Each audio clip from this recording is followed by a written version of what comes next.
আজকে আমরা দেখাবো স্কিমিটার বাকেটের দাঁত কিভাবে সেটা ফিটিং করে এবং সেটা লেবেলিং করে, কিভাবে সেটা লেবেল করে সেটাকে সুন্দর করে দাঁতটা ফিটিং করা হয়।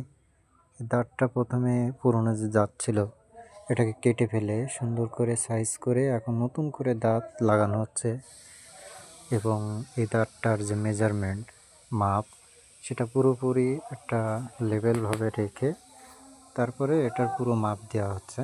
এখন এই মাপটা পুরো হওয়ার পরে এখন এই যে সুন্দর করে এটার পিন লক লাগানো হচ্ছে। লক লাগানোর পরে এখন এটার মাপা হবে, যে স্কেল দিয়ে একটা মাপ দেওয়া হবে যে এটার মাপ কেমন সঠিক আছে কিনা, সাইড সুইডে কোনো দিকে তেড়া আছে কিনা বা বাঁকা আছে কিনা, এটা সব কিছু এখন মাপা হবে। যেমন এখন এখানে দেখা যাচ্ছে স্কেল দিয়ে এটা সুন্দর করে মাপতেছে, মাপে দেখতেছে এটার কোনো সাইডটা ঠিক টাল আছে কিনা বা কোনো সাইড বেঁকা আছে কিনা বা এটা সঠিকভাবে হয়েছে কিনা। এটা এই সাইড ও সাইড পুরোটাই ভালো করে মেপে সাইজ করে দেখা হচ্ছে যে এটা সঠিকভাবে হয়েছে কিনা। এটা হওয়ার পরে এখন এটারে পুরোপুরি ওয়েল্ডিং করা হবে, যেহেতু এর মাঝখানে একটা লক ঢুকানো হয়েছে, যাতে লকটা না লাগালে দাঁতটা বেরোয় যায়।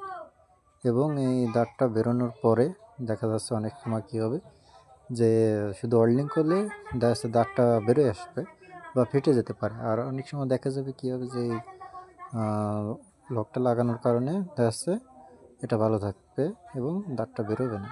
তাই এখন দেখা যাচ্ছে যে এখন এটা সব কিছু ঠিকঠাক করা হয়েছে। এখন এই যে এটার মাপ এক সাইডে স্কেল ধরবে আর এক সাইডে যে ওয়েল্ডিং মার্ক করা হবে, যাতে দাঁতটা না নড়ে যায় পুরো ওয়েল্ডিং করার সময় বা এদিক ওদিক যেন টাল না হয়ে যায়, যার কারণে এটা এদিক ওদিক মাপ মুপ দেখে সুন্দর করে এটা এখন এই যে ওয়েল্ডিং করা হচ্ছে। এই মাথা সুন্দর করে মেপে ওয়েল্ডিং করা হবে, কারণ ওয়েল্ডিংটা প্রত্যেকটা জিনিসের জন্য প্রয়োজন বা এটা জরুরি। ওয়েল্ডিং না করলে হবেই না, কারণ এটা ওয়েল্ডিংয়ের উপরেও টিকে থাকবে, প্লাস ওয়েল্ডিংটা কেমন হচ্ছে এটার উপরেও টিকে থাকবে। তা আমরা যখন এটা ওয়েল্ডিং করতেছিলাম তখন একটু মাপতে বা ধরতে একটু অসুবিধা হচ্ছিল, পরে একটু টেকিং মারার পরে এখন এটা পুরোপুরি ঠিক আছে, পুরোপুরি সুন্দর হয়ে গেছে। এখন দেখাই যাচ্ছে যে এটা কি সুন্দরভাবে এটা ওয়েল্ডিং করা হবে। এই যে এখন টেকিং মারা আছে, এরপরে এটা সুন্দর করে ওয়েল্ডিং করা হবে। এই মাথা চার সাইড ঘুরিয়ে সুন্দর করে উল্টোয় এদিক ওদিক করে সুন্দর করে ওয়েল্ডিং করা হবে। আর এই দাঁতগুলো একটা দাঁতের দাম প্রায় 5200 টাকা করে। এটা যেখানে সেখানে কিনতে হবে, যে কোনো স্কোয়ার শপ বা যেখানে পাওয়া যায় সব জায়গায় এটা কিনতে পাওয়া যাবে। আর এই দাঁতগুলো লাগানোর সুবিধা আছে, যেহেতু এতে মনে করেন যে টেকসই হয় আর দাঁতটা কাটিং হয় ভালো, আর মাথাটা যেহেতু হুসুল আছে মানে চ্যাপটা আছে, যার কারণে এটা খুবই ভালো হবে, যার কারণে এটা পুরোপুরিভাবে এটা লাগানো হচ্ছে।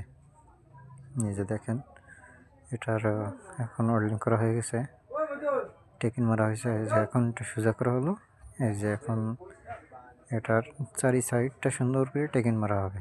বাকেটটা এই যে এখন নিচে নামানো হলো, এটার বাকেট বলে। হ্যাঁ, এই যে এখন তলে একটু কাঠ দিয়ে নিচ্ছে যাতে হোল্ডিংটা লেভেল থাকে সুন্দর করে। এখন মাপ আর একটু, হ্যাঁ এখন এই যে ওয়েল্ডিং করা হচ্ছে, টেকিং মারবে। এটা হচ্ছে এখন একটা টাচ আপ ওয়েল্ডিং হচ্ছে আর কি। এরপরে একটা ফাইনাল ওয়েল্ডিং হবে খুব বড় মেশিন দিয়ে। এটা হচ্ছে ছোটো মেশিন, যার কারণে এটার ভোল্টেজ অত নাই। এতে ওয়েল্ডিং করতে গেলে মিনিমাম 350 বা 400-600 ভোল্টেজ লাগবে, নাহলে এটা দুটো লোহা একসাথে গলে এটা ওয়েল্ডিং ধরবে না। ছোটো মেশিনে এই পাওয়ারটা হবে না, যার কারণে এটা ফেটে যেতে পারে যে কোনো সময় ওয়েল্ডিংটা। তা এটা হচ্ছে ওয়েল্ডিং করার একটা সহজ উপায়। আর এই যে এখন দেখা যাচ্ছে যে এটা এখন এটা চিকন রড, এটা হচ্ছে 10 নম্বর রড বলে যাকে বলে, আর একটা আছে 8 নম্বর, এর থেকেও মোটা রড। এখন দেখা যাক এটার আগে কি হয়। এটাকে এখন সোজা করে সাইজ করে এখন এই যে এটা ওয়েল্ডিং করা হয়েছে খুব সুন্দরভাবে।